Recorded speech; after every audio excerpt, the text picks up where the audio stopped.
Dude, did you know you can subscribe to onlywrestlers.com and keep in touch with your favorite wrestlers? The party never has to end. This week's episode of One of a Kind with RVD is presented by Get Blitzed, and you can get 15% off your order when you head to get-blitz.com and use promo code RVD. Get 15% off.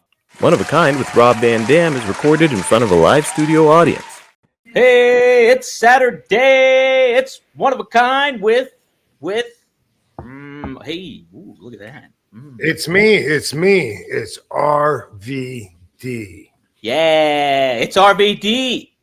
Cheers. Cheers, Rob. Wait, hold on. Chink. Go the other way. Boom. Chink. Oh, yours looks different than mine, I guess, because we just fucking nailed it on mine. Look at that. Is it the other way on your screen?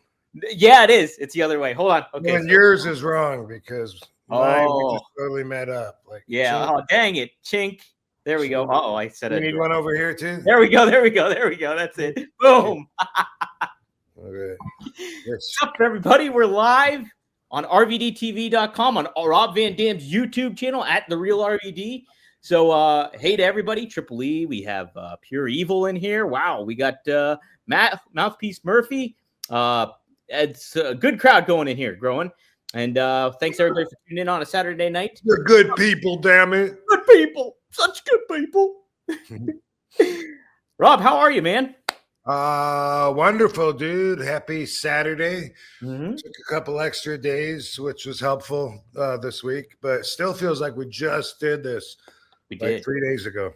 We kind of did because we went live with Fonzie. Fonzie was duh. That's what I'm thinking. Yeah, kind of did. Yeah. Mm-hmm. I've done a few interview podcasts for some other people that have reached out to me on Only Wrestlers. And man, it's a commitment once I do it. You know, I figured out like, yeah, all right, sure. Wednesday at 5 sounds great. And then when they message me at 4 o'clock, just want to make sure we're still on, I'm always like, oh, fuck. Damn it.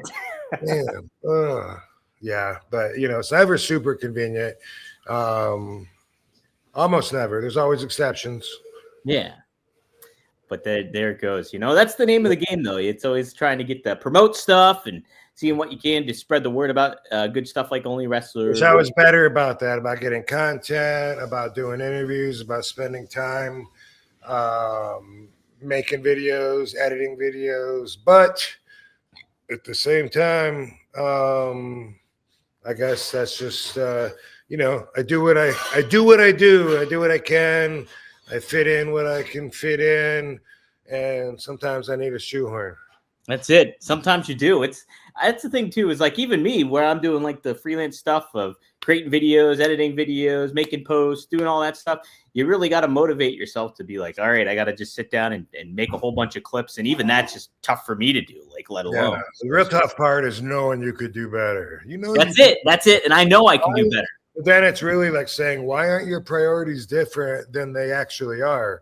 And then that's a silly argument. Instead, get to know what are your priorities. Why do I not do more of that? Oh, because it's more important to sleep a lot. Okay, boom. You know, yeah. I think it's good to have some inner conflict because I think that helps fuel the fire to keep you moving forward. You know, sometimes I question, you know, as I always say, I try not to be a basic thinker, so I try to look at other perspectives in a situation besides just the one.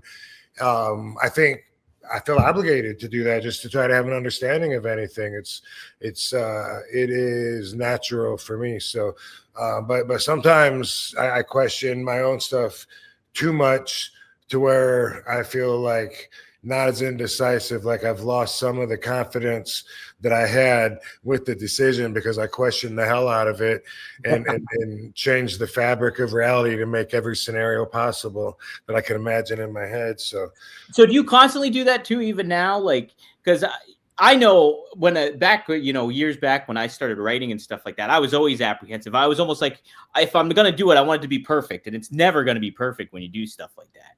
And it's just a matter of throwing it out there and putting it out there and then letting it go. It's just like it never, and that kind of got me loosened up to be like, okay, I can be a little bit more creative and do, but you still find that preventing you from doing things? Is like just getting over analytical about it and being like, oh well, this. Sometimes, yeah, it comes and goes though. Like moods, being really happy and motivated, or being unmotivated or depressed or not feeling good, or any of the above. Like it can, the thoughts go with how we feel. They say you can't have good thoughts and feel bad at the same time. I don't know if that's 100% true, but then also the opposite, that you can't have bad thoughts and feel good. So you try to have good thoughts to make yourself vibrate in a good, positive frequency, and then that'll help you feel better overall when you can. Like I said, there's always exceptions. Well, yeah, and I think we talked about this before too, and we know somebody that's super positive, and that's DDP. And I know, like, when he was helping out Jake Roberts, one of the initial things that he noticed about Jake, obviously had the substance issues, but like he noticed that Jake would always wear negative T-shirts, like stuff with negative connotations on the T-shirts, and be like, you got to take that shirt off, change your shirt, put something different on there. And Jake's like, why? Because it's like, that's all, you're giving off negative energy with all that kind of stuff. And even just little things like that is really interesting too. So I think a lot of people love taking pictures of them flipping the camera off and shit, and it's like that gives me negative energy usually.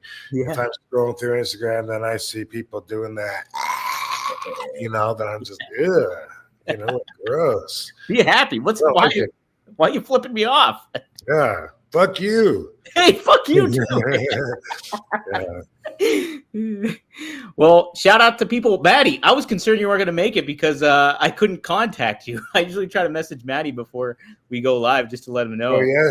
But yeah, he's here. He made it. He gave us a super chat even. 420 time Van Dam fam. Did the money clear on your side, Rob? Oh, I think he meant for the figure that he bought or something. Right. Yeah. As far as I know, like, I'll check into it. I saw one place on my profile where it says that it is in. Mm-hmm. I don't know where the hold was, but my partner did, and I haven't talked to him about it yet. So I'm gonna assume yes. All right. Yeah. Get the logistics and all that stuff sorted out is always good. Yo, Rob, we're going to take a quick time out just to say that this week's episode of One of a Kind with RVD is presented by Get Blitzed. Get Blitzed Lit Aid Nano-Infused THC Syrup is a premium cannabis-infused syrup formulated with nanotechnology for fast-acting effects. And that advanced nanotechnology formulation allows for quicker onset and enhanced potency compared to regular THC syrup. It's Delta-9 and legal in all 50 states, every single one. And you have several syrups to choose from Blue Raz to key lime pie to pina colada to tiger's blood to cherry to grape.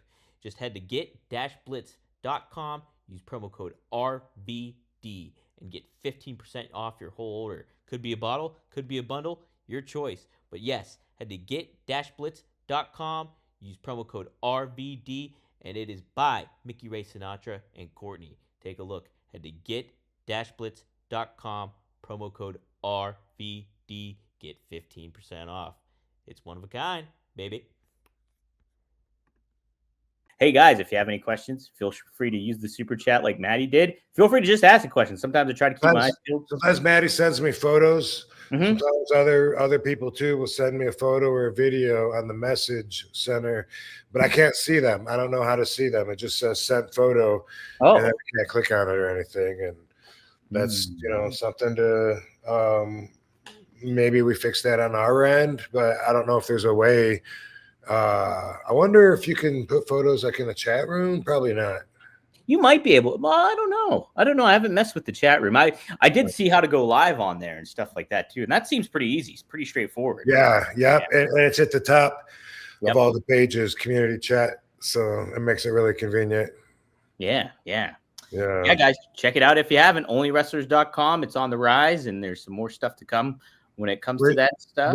By the way, we're getting ready now to put our first show together, and then that's important because the only wrestlers that we're going to use on it are going to be the ones that are signed up with Only Wrestlers and that are using their accounts. So if you want to get booked, then that's how you got to that's how you do it. You got to be a member with us. How about that? Yeah, that's great incentive. We're looking at, I don't know if it's going to be for sure, but I don't mind spitting this date out because I've seen it written down enough times, but we're looking at March 20th. So that's soonish. How about that, guys? Mark your calendars. March 20th could be the date that Only Wrestlers Association makes its debut. The inaugural kickoff is what they're called.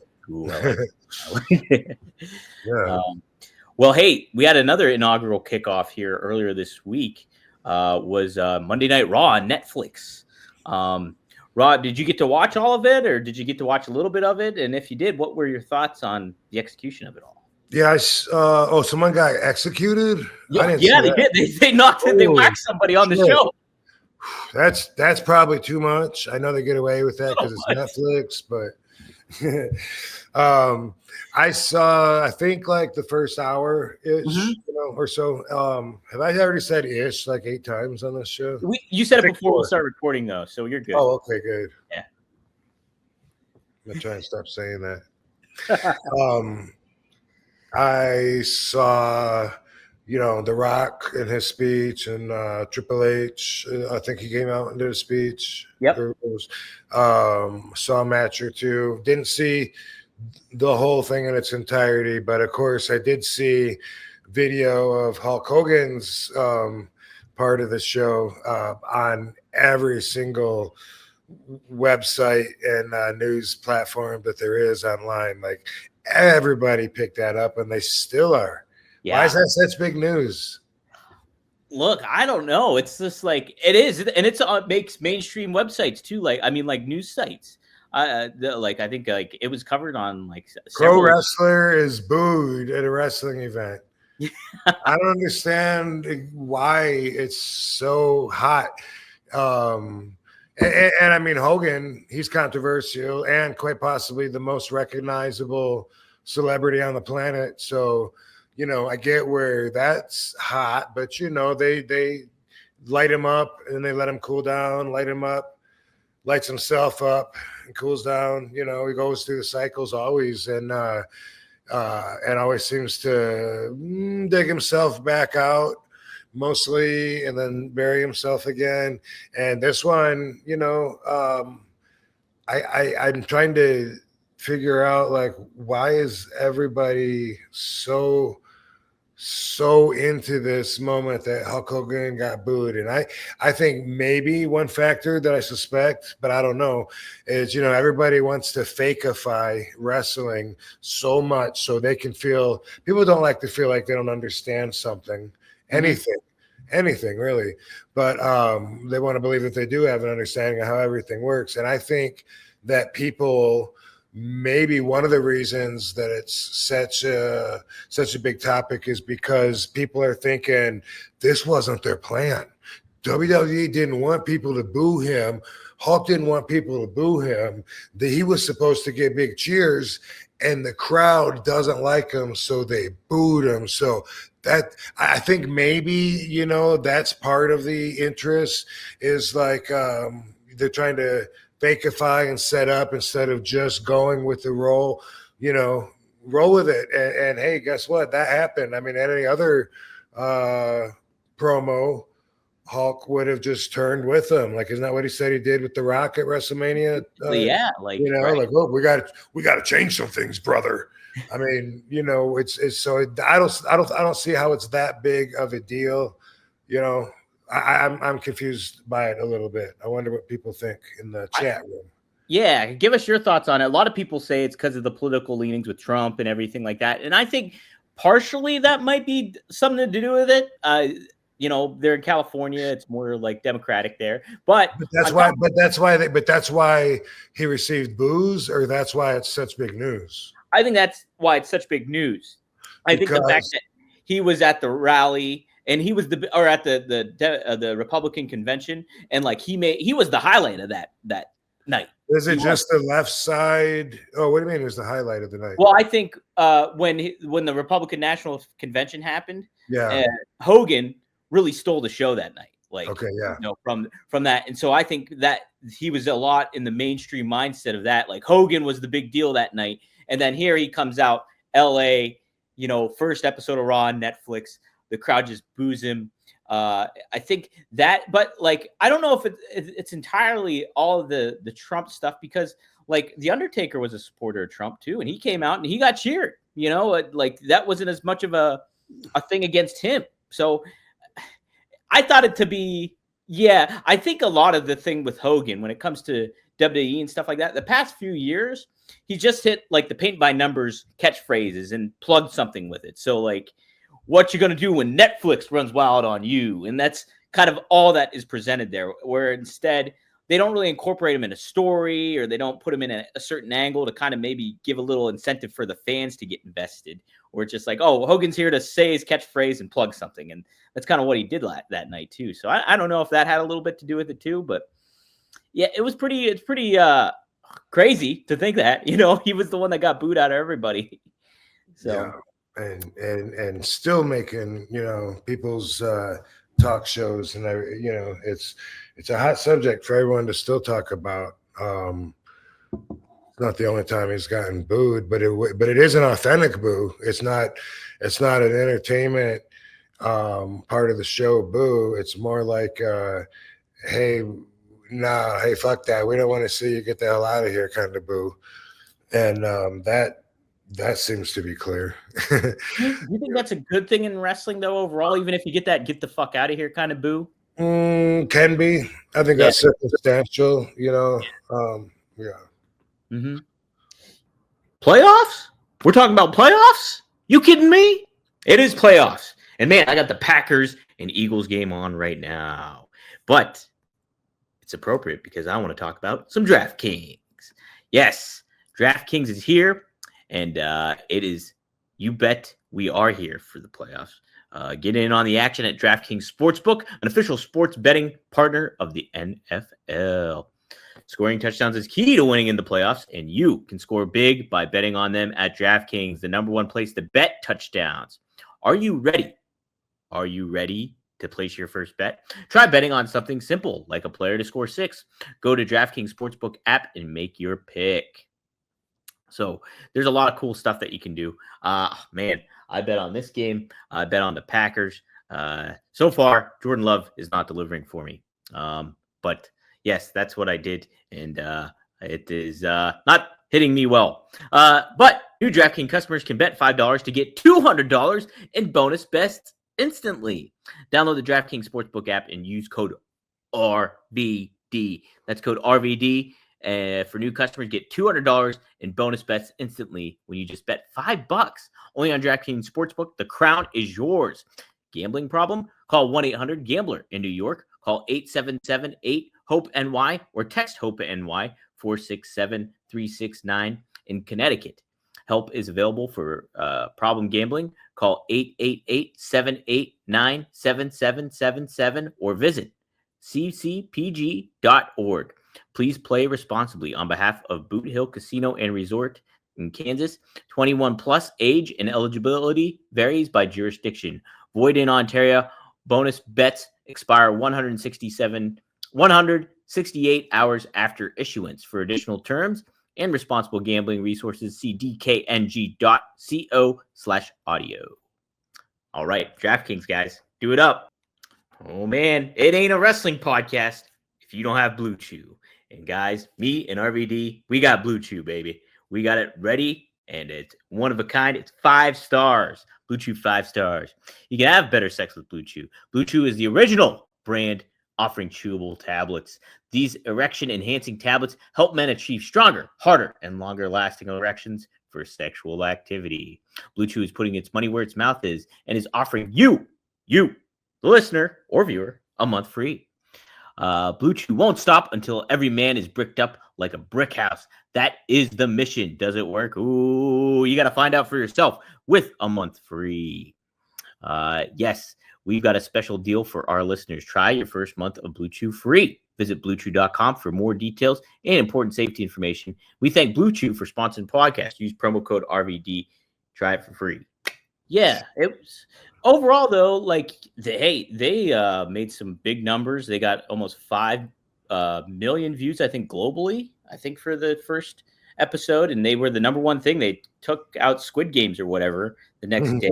They were number one there. So it's just like, people had their criticisms about that first episode, and I did too. I was a little critical of some of the stuff, but overall, they're off on the right foot. What kind of things did you have issues with, or I think. So I love The Rock. The Rock is like one of my all-time favorites, even when I was a kid and everything like that. And I think too babyface. You think it was too babyface? I think he went a little too babyface, because I think a lot of people were really invested in what was going to be next with Cody and Roman Reigns, and they set a lot of that up the night after WrestleMania. And then The Rock was like, "Oh, what's The Rock's involvement with the Bloodline now? What's he going to do with Cody coming up at WrestleMania?" And then he was just kind of like, "Oh, we're buddies," and then it kind of like changed. And then the other thing too is like, I know you kind of have to do this because it's like first night on Netflix, so you give the hat tip to the Netflix people and all that kind of thing. So you're just doing the kind of corporate handshake kind of stuff when it comes to that. But yeah, I think that kind of took away from like the initial first step of it all. It kind of overshadowed certain things, but it is funny because the next night on NXT, The Rock came out and he was like, "Hey guys, just basically go along for the ride." He was like, "Trust The Rock." And what I gotta say is because he kind of even threw it back at everybody's face. He's like, "Oh, you're more upset because I was against Cody, and now you're against because I'm with Cody." He's like, "Just go along for the ride." And it was pretty good. Was that on SmackDown? That was on NXT. He made a special guest Oh, appearance. okay. And did they do a SmackDown also on there or no? So they did one last night on USA Network. Okay. He wasn't there though. He wasn't there. So Raw and NXT are going to be on Netflix. Or? Just Raw will be on Netflix. NXT is going to be on the CW. I see. And then and they had record numbers too this because of The Rock. He came out and they almost had 1 million views. So that's really good for NXT. So. Awesome. Yeah. So hot product right now. Despite what some people say. Cool. Yeah. But yeah, so I thought it was an overall fun. How'd you like the ring and like the black canvas and that kind of stuff, that kind of presentation? I liked it fine. I thought it looked cool. The sponsors' names, why not? Katie was thinking that the corner posts looked like they weren't as big and as massive. I'm not sure, but. At first, it was all dark, so it didn't look like they were using the digital skirts and corner posts. But then we saw that they were. I liked it though. I thought it looked good. Yeah, it felt more like almost to a UFC vibe to it, where it was like that kind of identity. And I think that's kind of probably maybe what they're angling for. I can see that new kind of. By the way, Van Damme fam, spark them if you got them. Ooh, that's it. Definitely do that. We got some good sponsors too this week, so I'll have to give them a shout out here upcoming soon. By the way, I like your idea of we'll have a sponsor break on the shows when we do them on Thursdays while I go and take the trash out. The trash out. It's trash break time. Yeah. Let's do a couple ad reads. After forgetting 3 weeks in a row, I think that's a great idea, but not going to do it on Saturday. Not going to do it on Saturday here. Hey, here's an interesting question. Botello817 asks, any plan for more RVD comics in the future? Yes. It's not mine. It's a third party that's doing a comic series on someone else. That's like a superhero kind of, but it's based on us. And I'm not going to tell you who the gold Olympic medal hero is, just in case, that's something they don't want to talk about. But I will. Plans are for me to be featured in that as well. And there is another one on the table that I don't know if that'll materialize or not. So got that going. That first one sounds a lot of fun. I'm pretty excited for that one. So it's true. I am excited for that. Let's see. This is what somebody else. I like this idea, Skeletor from He-Man. He said he should spin it back to Hollywood Hogan and cuss people. I would like that if Hogan just completely went heel on the fans and just like, but promoted his beer still too. I think that would be the thing to do. And because you can swear on Netflix, right? Yes. So he Be can like, be "Fuck like, you, "Well, brother." that doesn't work for me, brother. Fuck you. All you fans can Fuck go you. fuck yourself. Fuck you. Yes, I'm all for that. There's a Skeletor you should follow on Instagram. Yeah. I don't know if the name is Skeletor, but every message, at least one a day, but it's just funny quotes. Skeletor comes running up to you and he says something, remember, it takes 3 wipes to realize you only needed 2. And then he says, till we meet again, boom, and he takes off running. And that's every day there's several thinkers like that. I'll have to look that up. It's on Instagram. I love it. Skeletor, you should follow Skeletor online if you don't. Skeletor on Instagram. Yeah. And Rob, it's so every funny. day it's like till we meet again. I'll scan through Instagram and I'll see like a funny video and I'm like, oh, I should send this to Rob. And then I see that you already liked the video sometimes. I was like, oh, yeah. Rob. Yeah. The thing with that, though, is a lot of times people assume too much and they don't think about what they really don't know. And then it's just like, oh, well, I know that you already watched that video. I was going to tell you about this video where they were talking about you, but I see that you already saw it because you liked it. That doesn't mean that I watched it, though, Yeah, that's true, too. Because I heart for support like all the time. If it's Instagram, I listen to almost all of that with the noise off. So chances are I didn't listen to it. I just maybe saw it and then, or maybe just hit the heart off the whatever. So, Dom talks about whatever. All right, boom, thumbs up, heart. I do a lot of that without actually, and on YouTube too, all right, they got me to click. They I owe them a like, boom. And even if I don't stay. So yeah. And hey, that's more. I believe in spreading love. That's more of a benefit for a lot of YouTube content creators too. Like if you're going to just tune in, if you were to like it, because a lot of people they'll watch it and just forget to like it. I do that a lot. Right. You're right. Yeah, I know it makes a big difference in what everyone's trying to do with the algorithm and just getting the fucking. Just actually, even universally, that works in life. Usually, you just start the flow going. Yeah, that's it. Yeah. That's it. Hey, we have a first timer here. Hi, Michael Kane McKinney. Welcome. Be sure to give us a shout out, like and subscribe if you haven't yet already. Lucio, shout out to you too. Michael Kane McKinney. He didn't have a question. No question. If you have a question, feel free to chime in. Welcome, Michael Kane McKinney. Yes. Cool name. It's a powerful sounding name. It is. That you could MKM. You could even shorten it like that. Michael Kane McKinney, motherfucker. Brother. Got it. Hey, don't you forget. Stamps asks, did RVD see Travis Scott walk out with the joint on Raw with Jey Uso entrance? Did you see that? Triple H said on the post show that he was glad Jey used the just say no method. It looked like Travis offered him a hit of the joint. Did you see that, Rob?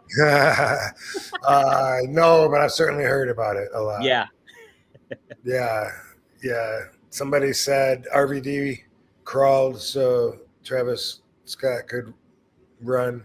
Is it Travis Scott? That's the name, right? Travis Scott, that's his name. Yeah. No, I think that's cool. A lot of people think that's fucked up that I got suspended and had to drop both world championship titles just for having possession in my car and being charged with that, having a pending charge, boom, resulted in that severe punishment that I just told you about.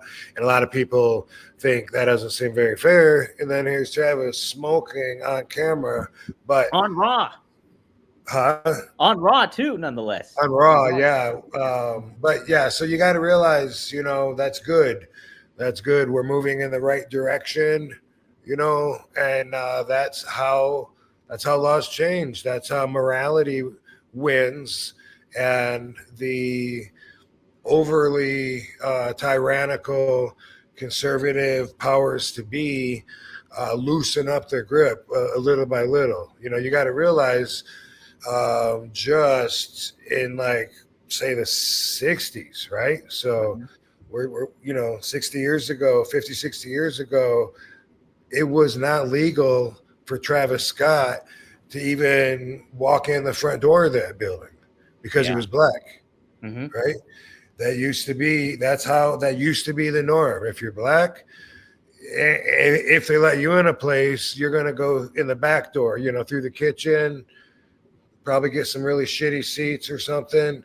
Nowadays, no. Now it sounds ridiculous. Well, to me, marijuana prohibition sounds ridiculous. And so now we're moving to where it's we have more freedom, more rights. And that was a great way to reflect it, but likewise, it was illegal to be homosexual. If there was two dudes want to hold hands out on the sidewalk, a cop used to beat them up and say they were disorderly and throw them in jail. And now they can't do that, because there's cameras everywhere, but also because the laws have changed for the better, because it used to suck. Okay, the further you go back in time, we had no rights. We were all like slaves, basically, to the England Empire, whatever. We broke away from that. But when you look at it, most of the laws of the land were created in such a way that we were controlled, and it was really based a lot on the Bible. So, sin was a big deterrent. Going to hell was the punishment. Instead of going to jail, you used to have to go to hell for a lot of these crimes, for being black and going in the front door. Probably, I mean, it's not one of the 10 Commandments, but the dudes holding hands, burn for eternity. And even, women didn't have any rights to even give their opinions or to vote or whatever at one time. So that's how I look at it. I look at marijuana prohibition. Let's look at alcohol prohibition, right? From 19. Hey. We do that at least once a show now, right? It's a good segment too. That's another fun. Rob drops his phone. So getting excited talking on my soapbox here, but alcohol prohibition was from 1920 to 1933, and at the time, they thought that was right. It was normal to be deathly afraid if you had a glass of scotch, that you acquired through some illegal means or made it in a bathtub, whatever. That's awesome that in 2025 that Travis Scott was smoking a blunt on Monday Night Raw. I think that's super cool. Who knows what's coming next, but if I understand right, I think I've heard that WrestleMania is on 4/20 this year. That's a great point, Rob.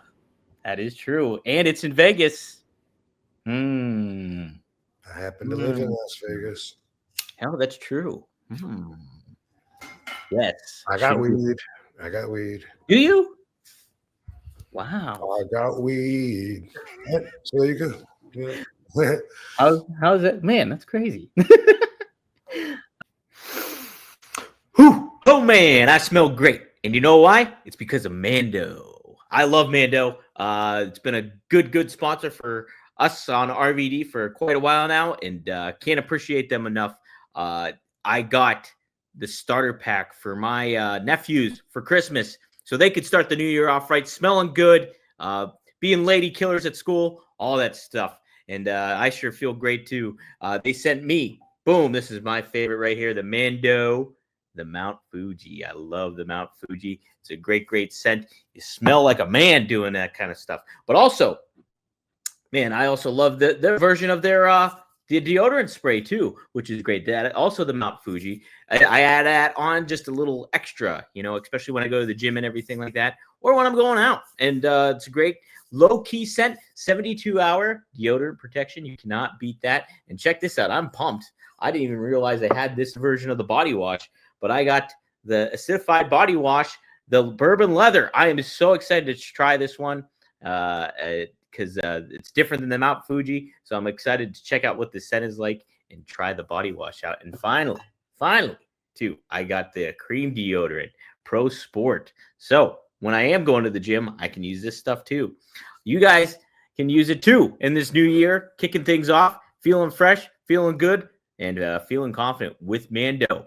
All you have to do is go to shopmando.com and you get $5 off your starter pack when you use code RVD. Yes, that's right. Code RVD gets you a starter pack, and it comes with a solid stick deodorant, cream tube. So here we go. Let me see if I can do this. Solid stick deodorant. Then you have the cream tube right here. Boom. And then you also get 2 free products of your choice, like, hey, this mini body wash here. Or there's also dude wipes that you can get and free shipping. So try it out. As a special offer for our listeners, new customers get $5 off a starter pack with our exclusive code. That equates to over 40% off of your starter pack. Use code RBD at shopmando.com.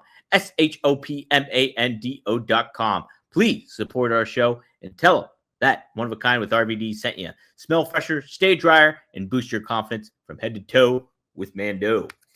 Oh, yeah.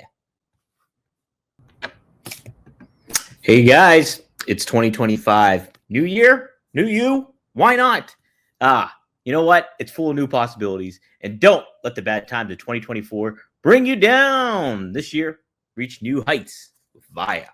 Guys, I love Via. When they sent us our a curated pack, oh man, I was pumped. I had the Flow State was my big favorite one, and then now I do the Elevate, the CBD. This is the CBD version, and I love it. Good flavors, but the Flow State was the CBD version where it kind of kept your focus, but didn't give you that thing that you get with the THC. So switching off to the THC, the Elevate here, I ended up doing, I cut them in half because I like to kind of pace myself out, but it helps me focus during the podcast, after the podcast, when I got extra work to do, like do these reads and do different things like that. So the Flow State's good. Nice little gummy here. Pop it in. Can't beat it. The flavor's great, and you feel great afterwards. It depends on what you're looking for, but Vi offers a whole lot of different stuff, and from CBD products to different versions. But those are my top 2, the Elevate and the Flow State. So be sure to check those out. It's award-winning service. Experience our top-notch customer support. There's top-notch customer support. There's quality ingredients sourced from the finest hemp for your peace of mind, plus lab-tested and certified. Premium products that fit your budget. They're affordable. It fits your needs, what you're searching for, and really good stuff. They kind of, hey, you want to chill out a little bit for the weekend? You get ready for these NFL playoffs going on. It's you got to get your head focused, on right. What helps is Via Hemp Company. So you can get 15% off if you're 21 plus. Check out the link to Via in our description and use code RVD to receive 15% off. And if you're new to Via, get a free gift of your choice. After your purchase, they'll ask you where you heard about us. Please support our show and tell them that we sent you. That's One of a Kind with RVD. This year, enhance your everyday with Via.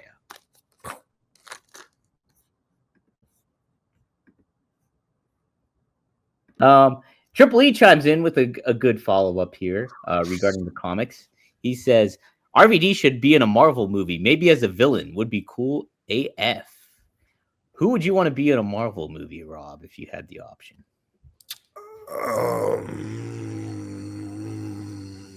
I don't know, man. You'd make a good Ghost Rider, I think. How about this obscure super villain from the early Spider-Man days, the Kangaroo? The Kangaroo. I want to be the Kangaroo. I was raised by kangaroos since I was a little baby, left in the woods. I ate what they ate. I did what they did. So I travel like jumping around, bouncing and shit. I got hops. Dude, that'd be perfect for me. Have you seen my legs, Dominic? They're huge. They are huge. You're like, you got hockey player legs. I'm a kangaroo. A kangaroo. Oh, man, Rob. Yes, you would fit this. Long hair, everything. Yes. That's me. I'm going to save this image and pop it up here in just a second. That part is made for me. You would be the kangaroo. Boy. I'll even let you slice open a pouch in my stomach if that's what it takes. That's what it takes. Okay. A papoose. Rob would have a papoose. All right, hold on. I got to figure out how to. Is that what it's called? Say what? Is that what it's called? A papoose? I think so. A papoose? Is that what it is? I don't know. Never heard that. I think it's a papoose. Here, Rob, check it out. This is the kangaroo right here, or at least an early iteration of him. Look at that. Sweet ass necklace.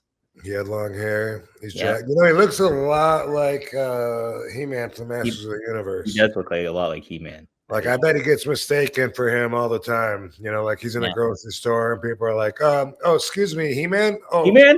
No. I'm sorry, obscure, unknown villain. People that never really made it to the top 5, top 50. Man, yeah, you would be a great kangaroo, though. He's in the encyclopedia. I mean, he made the Marvel Encyclopedia, so he's not that obscure. He's still there. We've seen worse obscure characters get put on Marvel movies, I think, than the kangaroo. I'm happy to. I hope I do him justice. You will. You will. We'll get I don't even know who direct. Oh, Kevin Feige. We'll get him on the line. Let's see. Seeing if there's any other good questions. All right, Rob. I did want to touch upon this. I don't know if you got to catch this clip. But somebody's been making the news. 2 ECW guys have been making the news. And 3, because Mike Awesome, Masato Tanaka, and Stevie Richards. Stevie actually had some comments he made regarding the match that Masato Tanaka and Mike Awesome had at One Night Stand. Awesome match. No pun intended. It was. I tell you what, Rob, that was the match of the night for me that night. Was that match. I think it was on the first one too. And if I'm not, and you weren't wrestling, so it was kind of like that was a bummer, like that you weren't going to wrestle that night. And when Mike Awesome and Masato Tanaka put it, they stole the show, I think. But here's what Stevie had to say about this. This is only a 2-minute clip from it's James Romero. He hosts the Dutch Mantel podcast, and Stevie Richards. Hi, baby. See you, Katie. She leaving. All right. So here's the clip, Rob, and let's get your thoughts. Yeah, let's see it. Now let's go back to a wrestling move. This is what I don't understand. These guys are immensely, especially awesome for his size. He can do a frog splash every bit as good as Eddie Guerrero, as Rob Van Dam. Hey. Definitely better than the Usos. Look at this. There's that camera cut from the Savage Elbow. It's great to be able to cut on impact. And dare I say it, it's probably the lightest move he can do. Like, he took care of him. There he is right there. Hi. Regular power bomb. I loved Austin. See, that's what I don't understand. The highlights, they might be out of order, but I don't think they are. He power bombed them from the apron through a table and just folded them in half. Then he does a regular power bomb. This is where, for everything Mike Awesome could do athletically and physically, he had zero psychology. His psychology sucked. This is your, what would you consider this as far? This is not your main course. This is like eating your ice cream first before the main course. It makes no sense. And that's what makes me feel bad, because they made their mark here. But what memorable moments did Mike Awesome and Tanaka ever create? You could, I remember they hit him with a chair, might have power bombed through, might have did this, or you remember when I show it, but what moments did they create? Like when I talk about Eddie Guerrero, and I said, remember when he was a heel and the song, you're like, oh, well, I remember Lie, Cheat, and Steal with the cell phone and all. Like you remember the car, you remember the lowrider, you remember Dominic, custody of Dominic, as silly as it might be. You remember Latino Heat. You remember him giving the rose to China and all that. Those are moments that have nothing to do with what we're looking at right now. You were going to say something. I was going to say something. When you said, what do you remember from this match? And I remember, well, I remember total carnage, blah, blah, blah. And then until I watched it, I actually couldn't pinpoint one single move. Other than that, I know that chairs and tables and power bombs and splashes and everything else were involved. But you can't actually, it's like the entire match is one moment, if you're pinpointing a moment. It's a blur. It's a blur of moves contained within the bell ringing in the beginning and the end. That's it. All right. Yeah. So he said a lot of things in there, and he said Mike Awesome had no ring psychology, and I know we've talked about Mike Awesome plenty of times on this show and how much we love him and how great I thought he was, how awesome he was. What do you think of Stevie's thoughts on here? I have my own thoughts, but obviously it's your show and I want your opinion on that. Well, watching that tiny little bit of footage of Tanaka and Mike Awesome wrestling out of context didn't provide me with enough information to look at Mike's psychology. Mm-hmm. It's possible that what Stevie says is right. I don't know.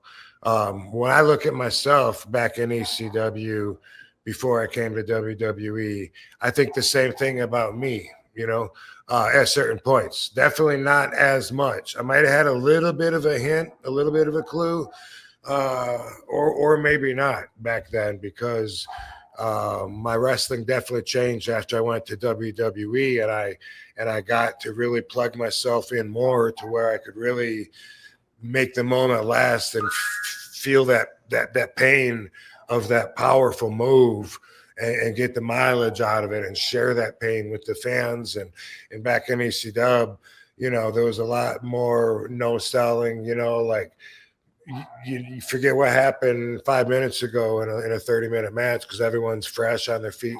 That's something that is an indie-rific quality. I see it in everybody back, in their run prior to WWE. WWE fixes that about you really quick if you're gonna last with them. So that's what I think. It could be true. I would have to watch a whole match and then give you my opinion, because I never looked at Mike looking for this particular criticism of whether he used psychology or not. And like I said, at the time, from my perspective, from like 96 to 2001, I really didn't understand nearly as much as I did once I went to WWE 2001. Oh, so okay, that's an interesting point then. And I thought he was talking about like memorable moments, like takeaways and stuff like that. When I watch a match, though, sometimes it's like nothing will like, oh man, that really hit me. If the match itself overall like delivered, that's the moment in itself for me. Like I thought, like I said, like I always remember that match as being the match of the night that evening. Yeah. I don't know that I'm with him on that. When I think about moments, I think about the big bump over the top rope, to the floor, the cement floor, and I think about certain bumps. True, it's not the same as, like, say, Roddy Piper, who had his own Piper's Pit, and you remember special things that happened in there, but that's really comparing different extremes, And Mike, like his identity was dominance, like just like nonstop aggressiveness and power and things like that. And like, that's what they conveyed in those matches with Tanaka, and Tanaka in turn, like it was elevated by that as well too, because of just their hard hitting ability. They were known for that. And I think they were a highlight together in ECW. And so I look at that as like a huge moment of ECW history and everything to that effect when it comes to what those two did. And Masato actually replied about Stevie's comments. I'm trying to pull up. Let me just say this too, though. When people talk about the psychology, they're referring, to like really the story that is being exuded from their efforts, and so they have to have an understanding perspective going into it in order to get the results that they're looking for. So You know, a lot of wrestlers just know the basic, you know, all right, shine, heat, come back, boom. But back in the ECW days, I don't even think we knew that. Honestly, you know, we didn't apply it. There wasn't a lot of heat versus shine. It was more like, I don't know. I mean, like with me and Jerry Lynn, it was a lot of babyface matches. So that kind of takes you out of the norm when you're looking for things like that, because we would take turns kicking each other's asses. But even that, even like with the Eliminators and me and Sabu, or me and Sabu versus the Dudleys, I think, and again, I'd have to watch it with this in mind, but from thinking about it, there was a lot more of back and forth than there was nowadays, like say in WWE, where you baby face is like, you know, milking that hot tag, you know, and you're like, come on, make the tag. I'm fresh. I'm good, man. You have to make it. Come on. You know, and then, you know, boom. And then it's a big moment because you built for that moment. There wasn't a lot of that in ECW, if I remember right.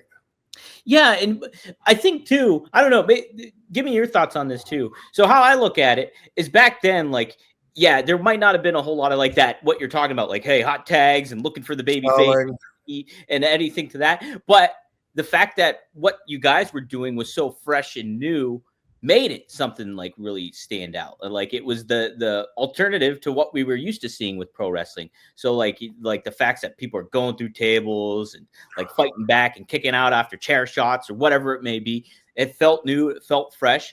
But nowadays, and plus you guys were characters still. You still had your own personalities. You had charisma.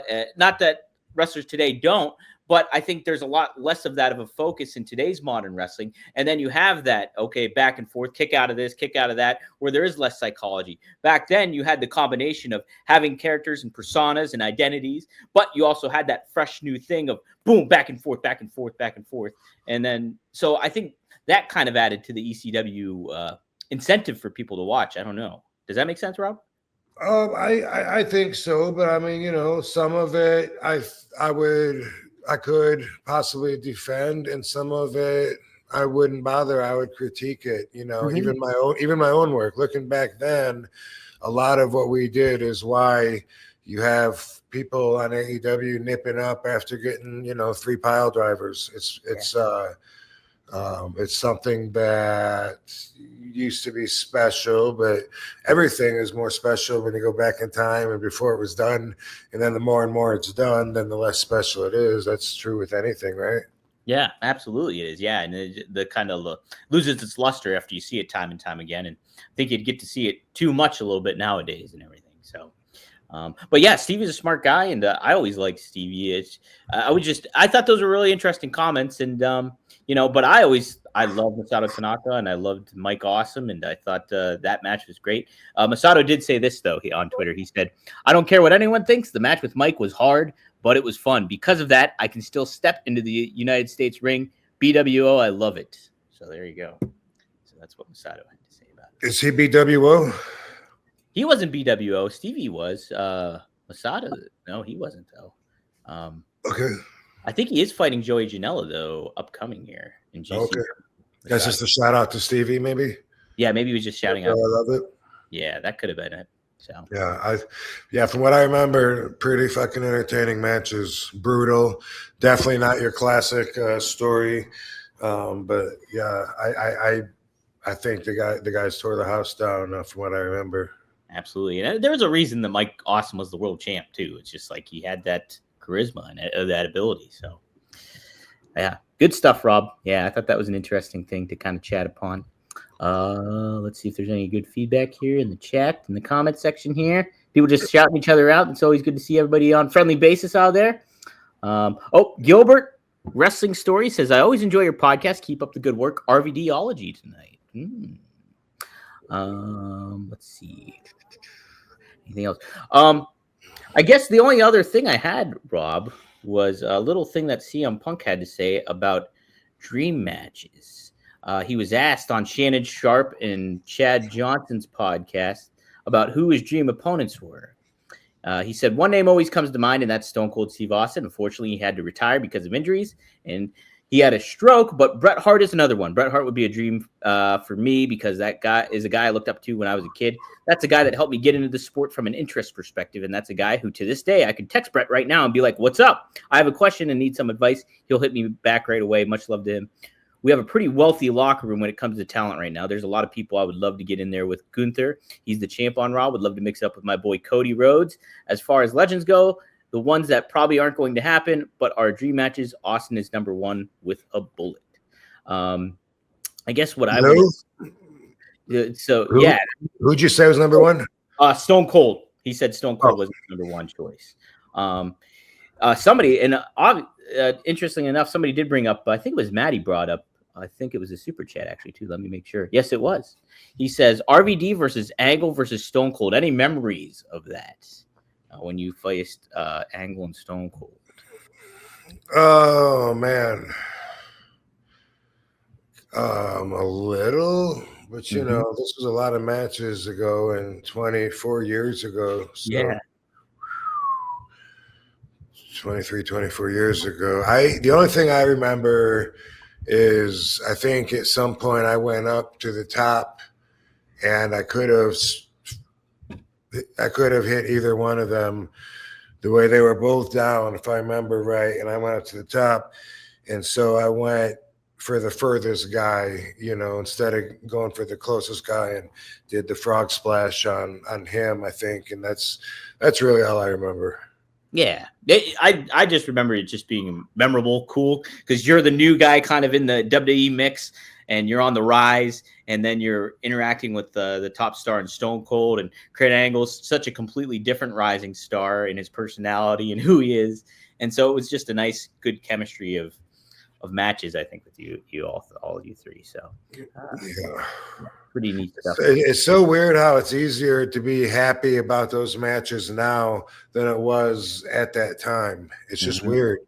It's weird because it was just, you know, it was an uncomfortable vibe for me as far as just being at work goes, and I never really, I don't know. And then also feeling like I'm being punished the same time that I'm being rewarded, like that seemed to be like always a feeling that I got used to, and not believing anything that I'm told anymore because there's a good chance that it's bullshit, and so we'll just believe what I see when it materializes. And a lot of what I had used to get up till that point in my career wasn't useful past that point, and I had to make some adjustments, and some I wasn't really comfortable making, so I didn't, and for better or for worse. But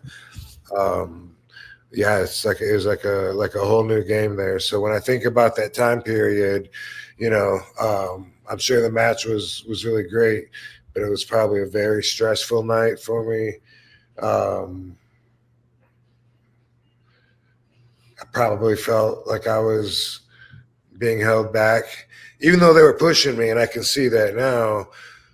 At any given moment, like if you've been told we're going to do A, B, and C, and instead they just do B, then all of a sudden you're not as happy about it. You know, it's like, hey, but you know, I was expecting something different or whatever. But I think, you know, during that time, is that also when I did the leg drop on Kurt and busted his chin open, or was that a singles match? Because I did that on the table, the announcer's table. I had him facing down. I dropped a leg, and then it got sensationalized because his beautiful wife went online and said some stuff about me. Oh, I don't know. I'm not sure. I can't around that time because I was working with Kurt, and it must have been a week before, a week after, or it was this match, maybe. You know, interesting question for YouTube, Chris. But yeah, he had his face down on the table, and it busted him open, and then she was saying because I also had busted quite a few people open at that point. So this was early 2001. Yeah. Hardcore title, probably. But I'd already busted open like Test and Booker, and Stone Cold was soon before or after, somewhere around this time. Probably more people. And Raven. Well, anyway, Jericho. That was part of it. She was like, he needs to go back to. They need to send him down to OVW so he can learn how to wrestle and instead of hurting everybody. And Kurt came up to me one time at the TV and he goes, "Hey," he goes, "Man, I'm sorry about my wife. Just ignore it. You know, she." I said, "Dude, what are you talking about?" He goes, "Oh, you don't know?" I was like, "Dude, what are you talking about?" He goes, "Oh, just when you hear some stuff, just ignore it." He goes, she went and did an interview, and she talked about stuff that she had no place talking about, and like people are going crazy with it right now, because she was talking about you, and I was like, "Oh, okay."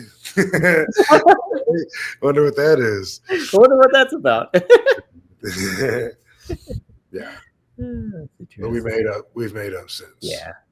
You and Kurt are great guys. Both great guys. Me and Kurt, and also Karen. Yes, and also Karen's a great gal too. Karen is too. Yeah. Shout out to Austin too.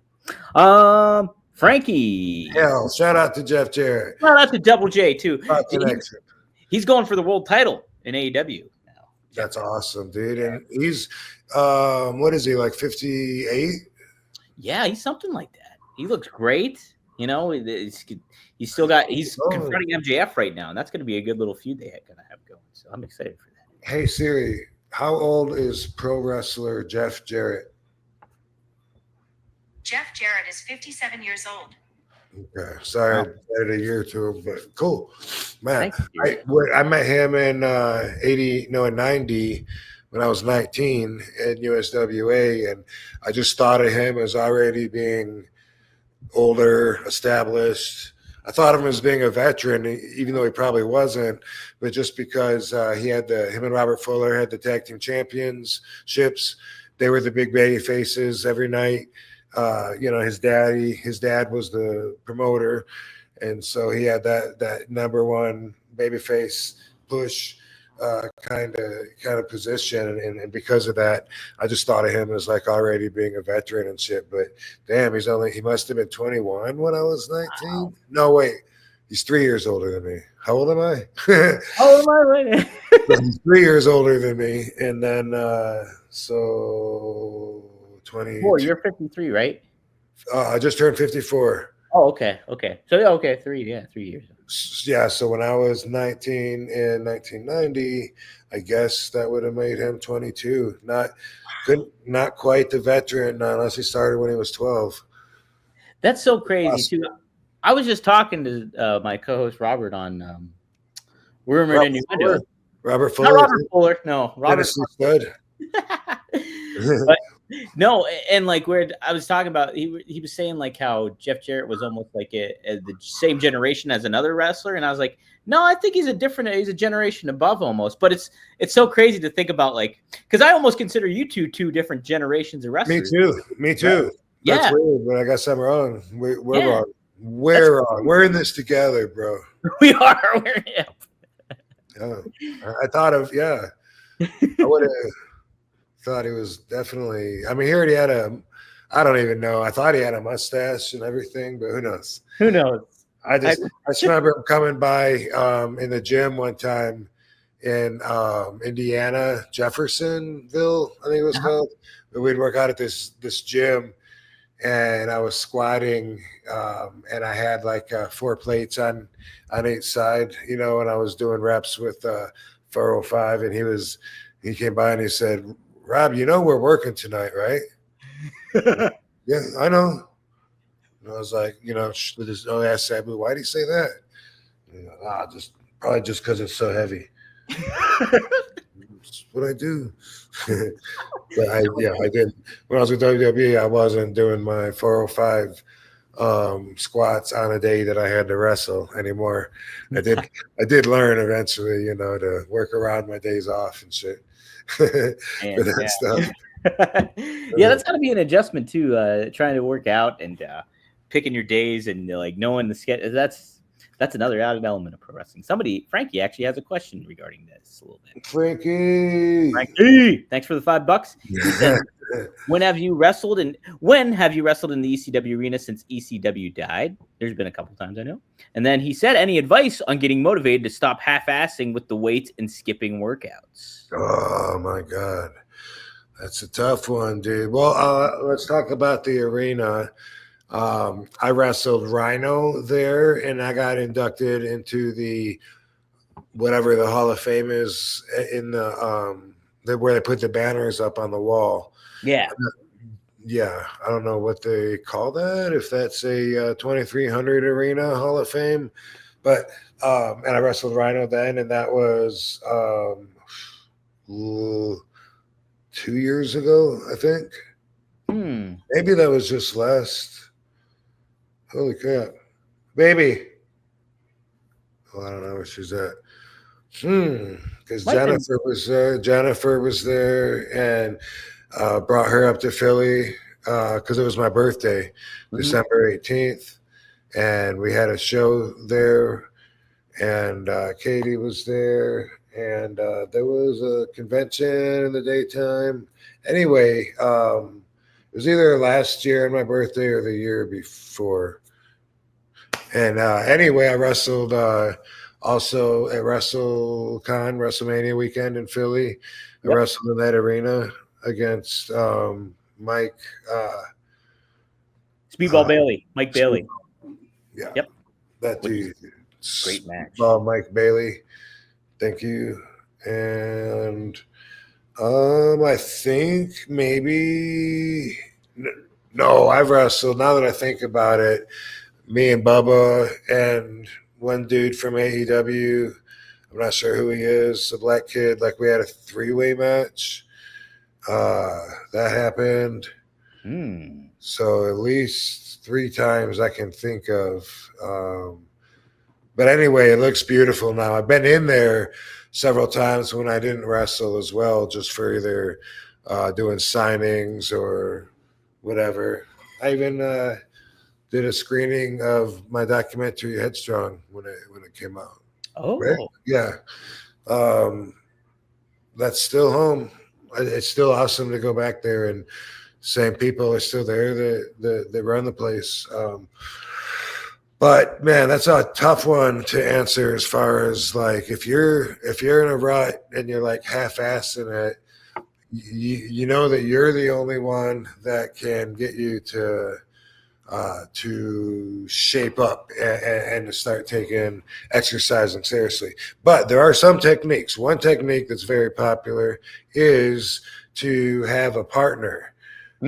I don't like having one now, but I definitely throughout the years have used that. The partner technique is great, not just because you have someone that can spot you, but they will hold you accountable for showing up, for working out, and for going through the whole thing. Like you'll see that just having someone else that's counting on you to meet you at the gym or whatever, that's going to help make you more accountable. And then the other side to that is then if they say they're not feeling well and they don't show up, you're probably not going to work out that day too. But that depends on how important it is to you. But that's one great way. And another thing that's really motivating is results. And that's something that maybe it might sound easier than it is, but man, when you're looking in the mirror and you can see the results and you can see the effect of what you're doing, that can be really inspiring and make you, man, I just need to keep doing this more. I want to look like I look when I'm pumped. I want to look like I look when I'm flexing, but when I'm not flexing. And so, the more you get there, especially if you like what I do, I don't waste my time doing anything, just because it's a part of a workout or whatever. I feel every single rep, and that's the focus for me, is using the muscle. Like if I'm doing shrugs, even I want to make sure that I'm just using my traps to pull the weight up, as opposed to using my shoulders. But I do them 100 different ways too. I don't know why I mentioned traps, but it's about feeling. Like when I do curls, for me, it's not about, okay, I got to get 12 reps. It's about looking in the mirror and I want to see that vein just like bursting, like it's ready to pop out. And where does it do that? At the bottom, the extension, it does it a lot. It doesn't do it there. It doesn't do it all the way through. I like the way that it balls up when I go all the way through. Guess what? I do some of these, and then I'll do some of these close in here, and then I'll do some full ones, and put it all together. I call those 21, 7, 7, and 7. But I go by feel, and it took decades for me to come up with the way that I'm doing it now, because a lot of times I would just go in the gym and I'm just kind of like going through the motions. But right now, at least if I do that, at least I still know that I'm going to have a good workout because I'm feeling everything that I'm doing. Otherwise, don't do it. Yeah, the results are very an added incentive to like, oh, okay, I'm doing good. That's a good motivator for sure. Yeah. I know for me, I walk to the gym. And so like a good motivator for me is when I'm at the gym and there's not a whole lot of other people there and be like, well, look at that. I made the effort to get here. Nobody else did that. And so that kind of helps motivate me a little bit. I also think about just staying consistent. A matter of keeping consistency is a pretty good motivator too. It's like, oh, I want to at least get 4 or 5 days a week in is my thought process. And if I'm able to do that, that's kind of a good motivator. But yeah, it's tough though when you're in the thick of it too and you're like kind of going through the motions of working out. And then they're just like, how do you kind of charge yourself up to get that? Results are a good thing. But yeah, partner system's not bad either. I like that idea too. So yeah. Something else too that is underlooked, probably that may or may not help you though, is get a tan. Get a tan. And for me, I just like what I see in the mirror better. I'm not one of the dudes that looks in the mirror a lot. I don't like pose and don't do promos screaming in the mirror. I'm not particularly happy about what I even see in the mirror. You know what I mean? I've seen it enough. Oh my God, let me just get on with my day, please. Fuck, what was I talking about? I lost my train of thought. Getting a tan.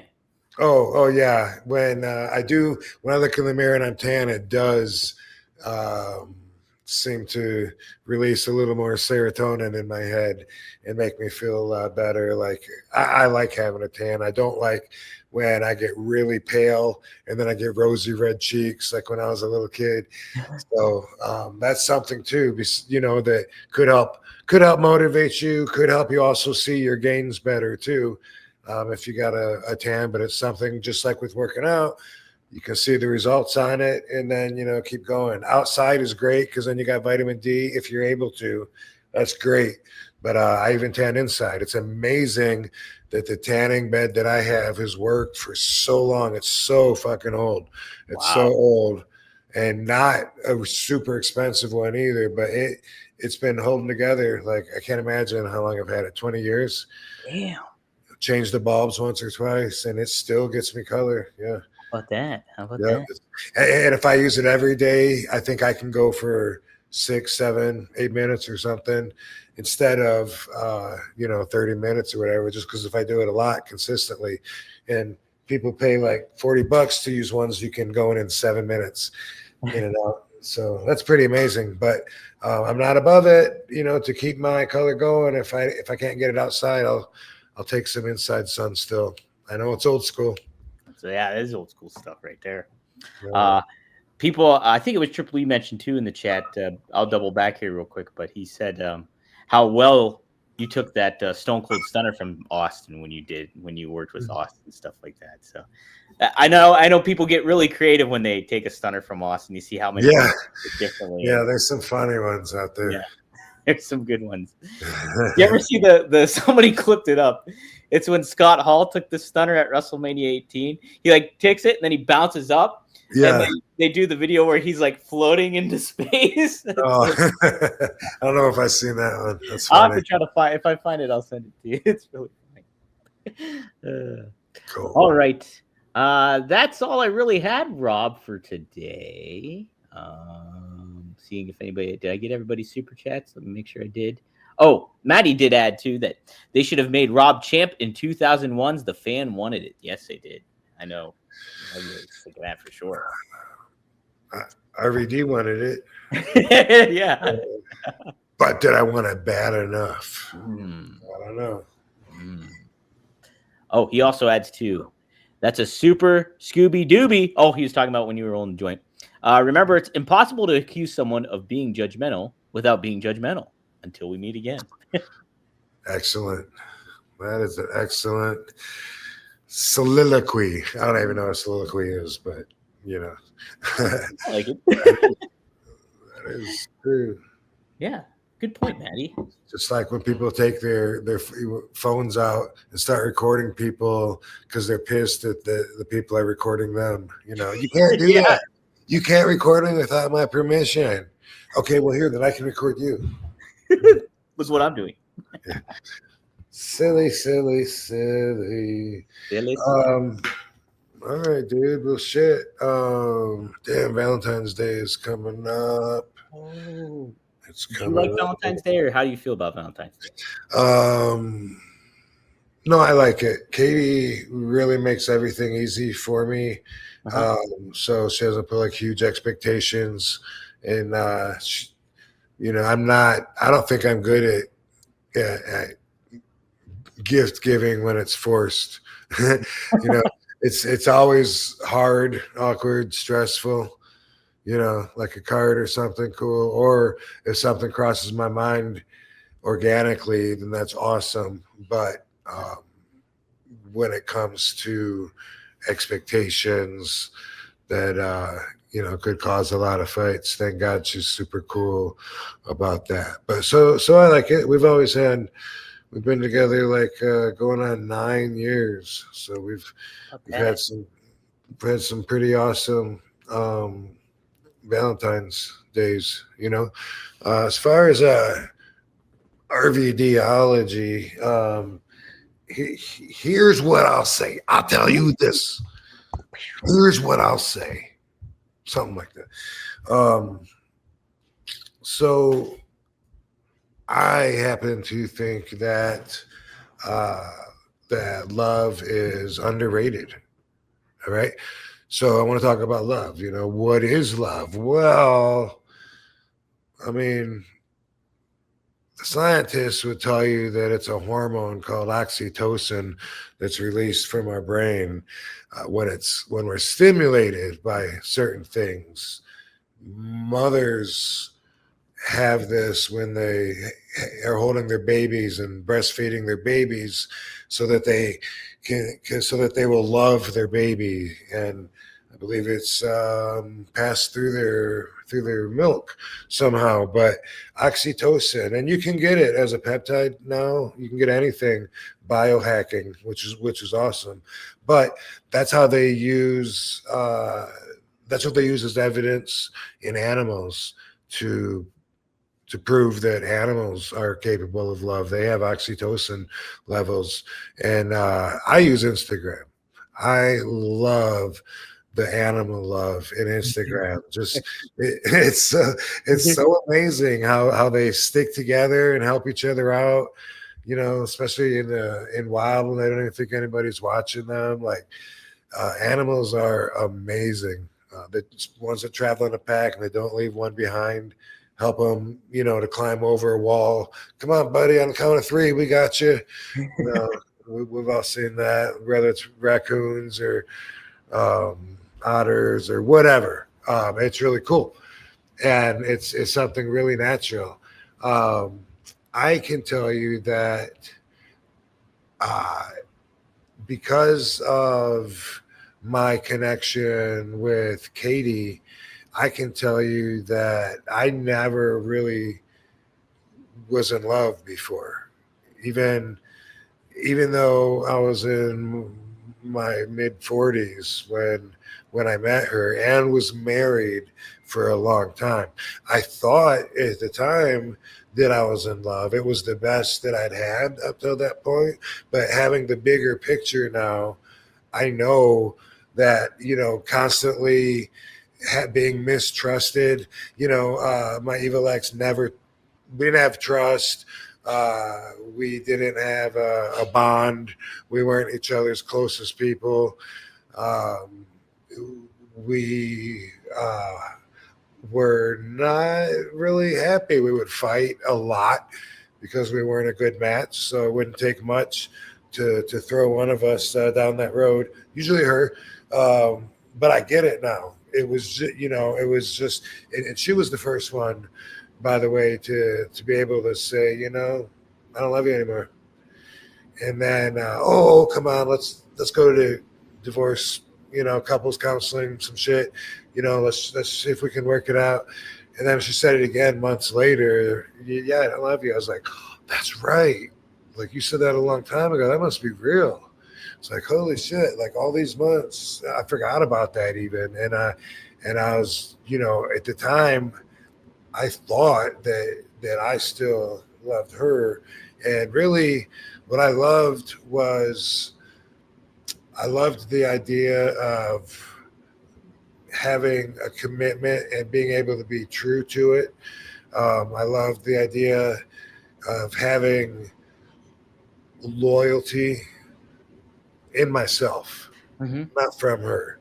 But for me, those are like hero qualities, like Knights of the Round Table should be brave and loyal and honest. I happen to I love honesty. I hold that as one of my more important values, more than maybe anybody or most people anyway that I know.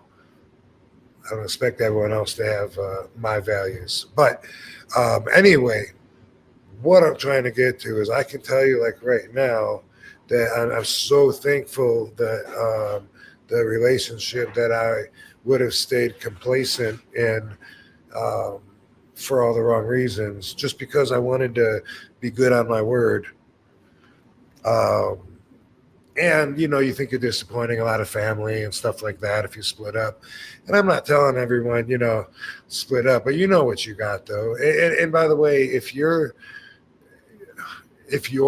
spouse isn't the closest person to you because you lie to them, you cheat on them, maybe your buddies have secrets that they don't know, then, that's a way that you choose to live, is how I think.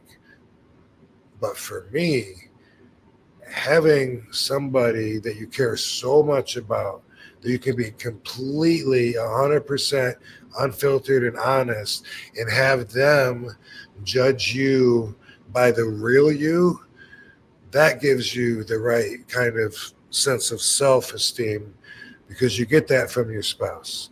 And if they really know you and you validate you, big W, that's a win. What a great feeling over lying to somebody and having them think that you're somebody really that you're not, and then you gaslight them and tell them it's all in their head. And what a scummy way to live. I did that when I was 19, 20, whatever. I thought I was supposed to, but ooh. So in my opinion, you can love or hate. I think love is underrated. I think that being fulfilled is underrated. When you're fulfilled, you don't need anything. And it's a really comfortable, secure feeling. And some of you might think, well, I'd be fulfilled if I had $50 million or if I had, the this or that. But really, if you can find a way to fulfill your dreams and actually feel fulfilled, again, big W. If someone wants to say some weirdo wants to challenge me to an arm wrestling match or something out at a bar or whatever, you know what? If my ego is fulfilled, then there's no reason for me to accept it. what I have to win versus what I have to lose is way against me if I did lose. But unless it's just for fun or it's a tournament or just sportsmanship, in which case that would be okay to do it. But if it's my ego because somebody wants to test their ego against mine, I try not to make those decisions. And anyway, I think I'm getting sidetracked from the big L word, but it's about being fulfilled. And if you can find ways to fulfill yourself, you don't need anything. And if you don't need anything, well, I think that's good.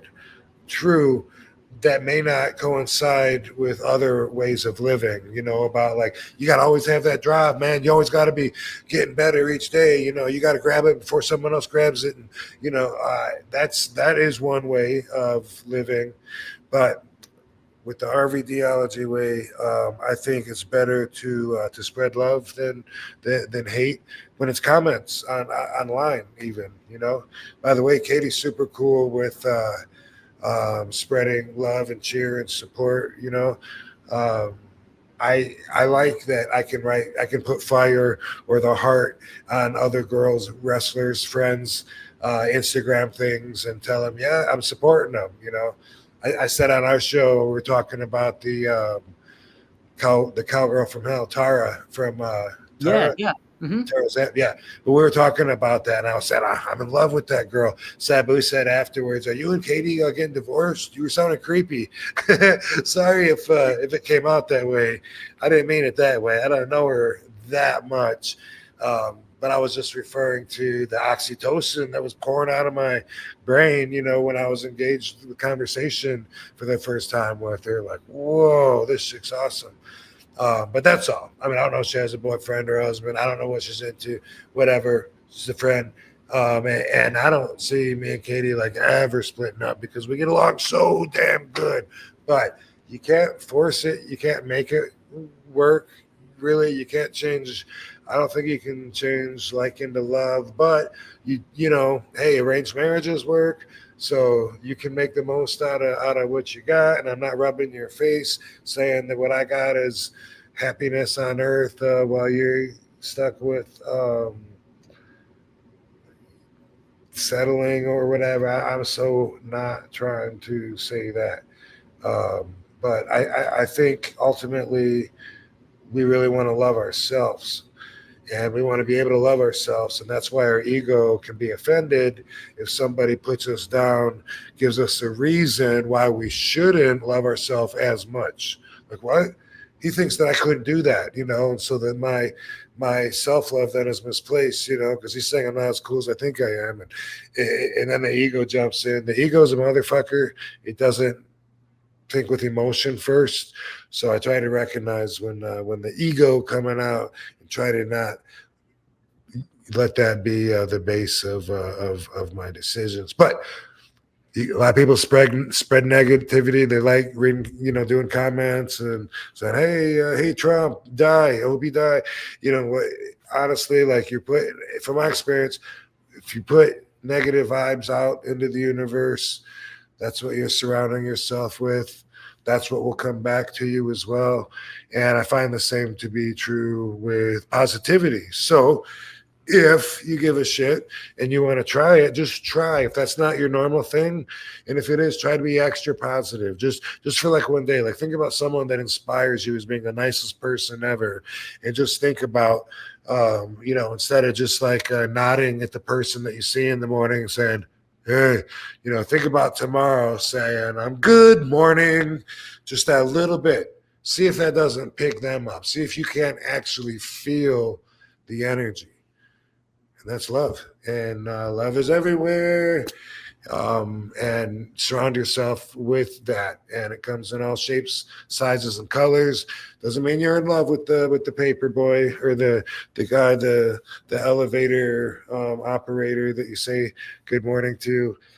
Doesn't mean you got to engage in conversation with people, but just try to make an effort to be received with positive vibes. Just try it.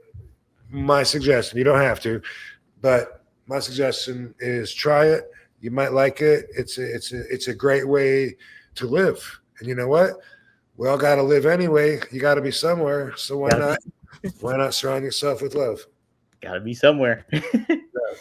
Heck yeah, Rob. No, that's great. I'm really gonna make a concerted effort to try that tomorrow because I gotta work at Whole Foods tomorrow. Early in the morning. I'm gonna think about that. And definitely sure. You can literally again, back to Celestine prophecy. After reading that, they were talking about how you talk to plants and supposedly, they get healthier, they grow better if you're giving them love verbally. And they did, according to this experiment and according to their philosophies of just how energy travels nonstop in between is a total current big pool that we're all part of, I noticed after reading that, though, like if you give somebody a compliment, you can usually feel them light up, Yeah. If they're just like, hey, dude, man, those are some cool shoes or whatever. You can usually, oh, thanks, man. You can feel like you just made them happy. Yeah. It's crazy too. A lot of people make them miserable. Why would you want to make someone else miserable? There's enough misery. There's a lot of people too, like they'll go throughout days without getting complimented on anything. And then like once it did, like True. It changes their whole mood. You never know. You could be the first one to give them a compliment in 3 days, and it might hold so much weight. And all you might just be saying, hey, nice watch, whatever. Yeah. I don't know. Mm-hmm. And it could change your whole day. Or for me, it's you're so pretty. I don't recommend that one. Don't do that. Well,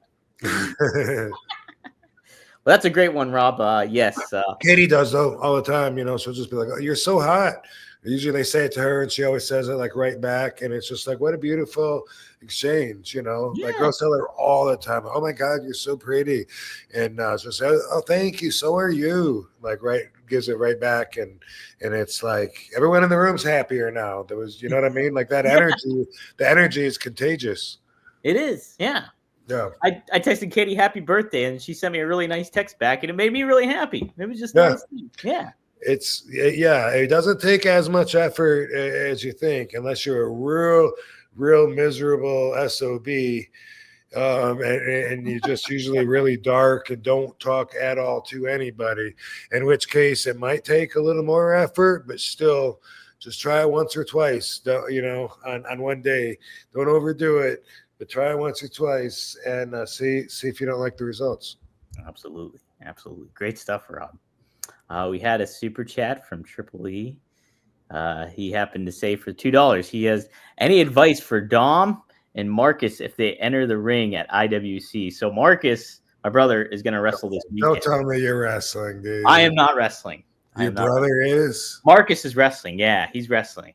He's been doing it for like almost a year now. He's been training and doing stuff. So he had his first match a couple months ago.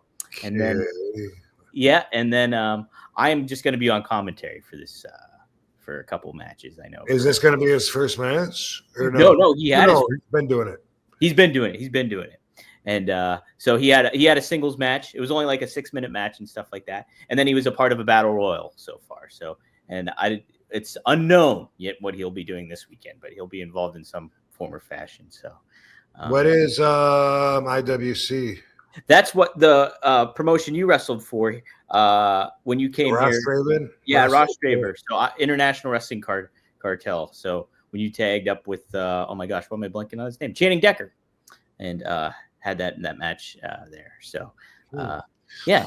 So I wonder if they have souvenir programs, because I'm interested in making souvenir programs through only wrestlers for shows like that might not have programs.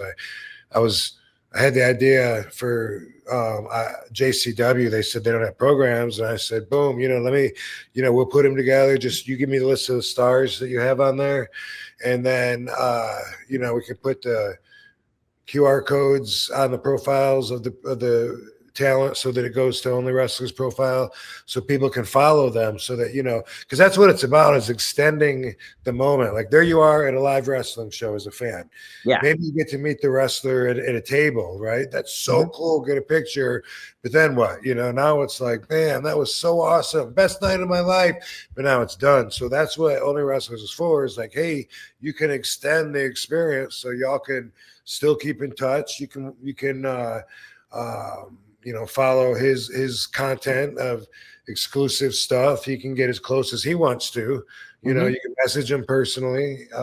Anyway, that's what it's really for. So if we could be in the programs and the fans that are at the arenas, at the shows, all get the programs, then I think it would help them catch on, to what it's about. And, you're building a relationship, a bond with the wrestlers, and not to mention being part of the association moving forward. Yeah. Well, I'll talk to them about it this weekend. Cool. Yeah. We'll see if we can But when is the match? So January 18th is Saturday. Okay, 1 week. Yeah. So people can check it out on Triller TV if you sign up for Triller. Or if you're in the Pittsburgh area, you can go to International Wrestling, IWC Wrestling, and check out for tickets. But yeah, it should be fun. I'm really proud of Marcus. He's doing a really great job. I'll have to text you his first match. He's a pretty good job, and it'll be cool to get your feedback. Tommy Dreamer was backstage when Marcus had that match, and he gave him some good feedback too. So yeah, I'll be sure to send that to you. But yeah, it'll be interesting to see what happens this weekend. I'm fun.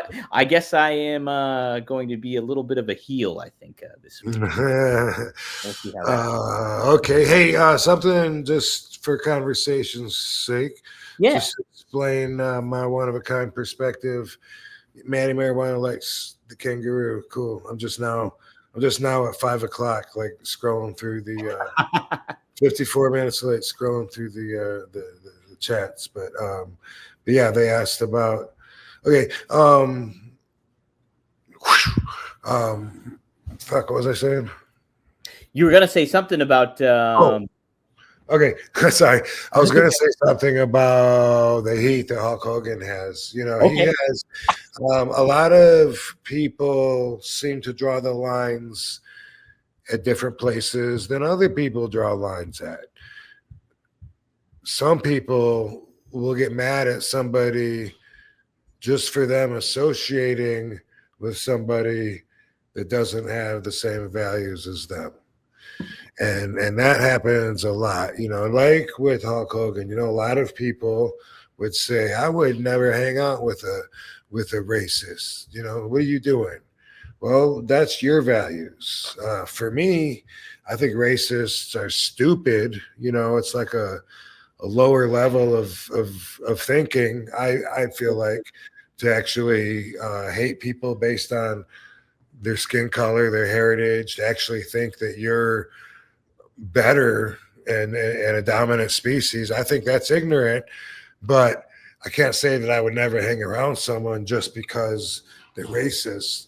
A lot of times we have to meet on common grounds when we associate with people, especially in the entertainment business. In the entertainment business, there's always been it's always been run by people with unscrupulous intentions from the studio days of Hollywood, where they prostituted out all the women, and they hid all the all the drug taking and abortions and everything, and behind closed doors everything was kayfabe. In the movies they would give Roman Navarro or their stars their own personalities, fake ones, for the magazines, and come up with their whole branding of how they wanted these stars to be seen. And that's wrestling is of course no different. Now that's getting more open everywhere in the entertainment business, though. It's always been a lot of shady characters that are in it, more open-minded values back in the day when everyone was just praying to Jesus behind the closed door and making sure they were in by dark. The entertainers didn't care. They're touring at night, they're in the concerts, bars, whatever. It's always been like that. I had a friend tell me recently, we were having a text argument, and he thought this was a good point, and he was talking about Pat Patterson. Mhm. He said, well, I would never work at a place where I knew that guys were getting jobs based on getting blowjobs or not. And it's just the kind of comment that, like, well, obviously I would, it's not because of that, but I Yeah. would, just because I heard of that happening, that's not going to stop me from working for this company, Mhm. even with this person. A lot of us work with people that have been accused of some pretty horrible shit. Like there's some, we all work for someone that's been accused of just trying to date a minor years ago. And you know what? We all worked for him, and maybe didn't for a minute. Maybe we're like, hey, I don't know. But in the end, seeing the bigger picture, most of us decided, well, fuck it. His money's as good as anyone else's. We'll take his too. Back in the day, some people wouldn't even work for someone if they knew they were gay. That was something that was bad. They were gay. That dude's gay. You're going to work for him, man? Who cares? So I just wanted to say that that's my view. Like, if anybody wonders, because people are like, well, even if you weren't there doing it, like, you knew these people were doing stuff. And look, like, first off, to be in that world, it's something that you wanted your whole life, and we're sacrificing everything, willing to give up anything just for a chance to be there. So just when you pop up and you're there, and you're the outsider in someone else's world, you're not necessarily going to be like, fuck this, I'm taking everybody down. Not most people, at least not that would have that drive, those goals, those desires that it would take to even get there. So that's why they can't understand, because they wouldn't be there. But I know I have some black friends that don't like racists at all. And I understand that. And I have some that don't really care. Bruce Jingles has a joke. He says, I'll get high with a racist. I don't care. And I can't go on to say his joke because he says the N-word, now that I think about it.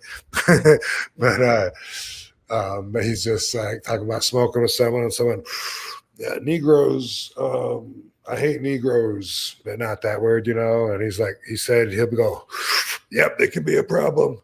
That's his joke. And, I'm sure he tells it better than I do. That's a different joke. Yeah. But anyway, a lot of people that I know, and again, you trust people with a certain distance. Everybody, you trust some people way more than you trust other people. But there's a position for a lot of people, and a lot of people that would say, I would never be friends with someone that's obviously a racist. Well, if that doesn't bother me, because we're not talking about racist things, what about if I felt like I wouldn't? What if I felt like I wouldn't want to be around somebody that beats their wife? What if, to me, you beating the hell out of your wife, domestic abuse, is a worse crime than saying the N-word? What if I felt like that? Does that make me a racist? Because I certainly think that that's a pretty bad crime. It's physical. There's a victim that gets beat up from it. But I think a lot of the people that would stand on this side of the fence of a racist, like, for instance, Hogan, no, Hogan's let's throw him away. Let's get rid of him. If he is or not, is that a worse crime than beating the shit out of a woman if you're a man? Because that's more popular within certain demographics of the community, let's just say. And I think it's a valid point. So anyway, it's going to be very rare to ever meet someone that has your exact same values. So it's always going to be somewhat of a compromise depending on where you want that person in your life. If that is your soulmate and you love that person, if you really love them and you would do anything for them and you want to live longer to be with them, then congratulations. That sounds very fulfilling and sounds like you found love. Yeah, I mean, no matter where you go, no matter what business or genre or anything you work in, you're going to deal with people that you don't necessarily agree with on value wise or anything like that. And it's it's just the way life is, right? I mean, coexisting, whether you like them or not. It's just you work with people you don't like. it's just all part of the stuff. Some of the people watching this probably know somebody that's killed someone. But sure, yeah. And they've learned to forgive them or whatever. It's just someone in their life. And at the same time, they're going to focus their anger on the N-word, And I don't mean to make it sound like that's not a sensitive issue or anything. Sure, yeah. I'm just like putting it all out there and saying that you got to think about all those other things too. What if you're hanging out with someone that's a bully? They're not cool. Bullies suck. Bullies do suck. Racism's bad. A robber, felon. Ooh, what if you're hanging out with someone that's a felon that's actually done time? Ooh, for you to judge someone else just for them even associating with someone, unless that person did something personally to you, in which case I would understand. Sure. You know what I mean? Yeah. Jingles was talking before that he was going to be still friends with my evil ex. I'm like, great. Why don't you go out to have dinner on me? Because the rest of her life is on me, motherfucker. That's different. Yeah. You're going to do that. You're on that side of the line. But if it's someone that didn't do anything personal to you and it's just about their values because they don't vote the same way you vote or whatever, how can you hang out with someone like that, man? Oh my God, what do you talk about? And like the thing with Hogan too, he's such a public figure and his household name, and he's changed the wrestling business and everything to that effect. There's a lot of people. Yeah, some people do not like Hogan because of his past and what happened, but other people have been willing to be like, I still like Hogan. I like Hulkamania. I appreciate what he did for me as a kid and everything to that effect. He's polarizing. He's very polarizing, right? Yeah. But also, like most people that I know that are 70-ish or older are a bit racist. It's a different time. Like, it's not that's an excuse, but it's just like that. Yeah, I mean, like lot of that. They spent so much of their life during like segregation that for them to just change their thoughts instantly would be like me being able to understand a cell phone instantly, even though they weren't around when my brain was developing and shit, Yeah. Kind of like that. Just 2 years before I was born, segregation ended. And it wasn't just instant, because people had their feelings and those feelings, a lot of those people are dying out. Except for like the activists, like the KKK and skinheads and weird people like that, haters, weird haters that with issues. I don't know, man. What a weird thing to be proud of. It is, isn't it? Yeah. But the great thing about it all is, hey, you can make your own decisions and feel how you want to feel about somebody or feel, whatever. And but I think being able to coexist is another attribute of life. You just gotta, oh boy, whether you like dealing with a person or not, sometimes it's just like that's the way life is. It sucks in certain ways, but it's tough too. But great perspective, Rob. I dig it. Cool. Mm-hmm. All right, man. Good talk. Good talking, sure. Thanks, everybody, for tuning in. If you like what you're seeing, be sure to sign up for Only Wrestlers. Go to onlywrestlers.com.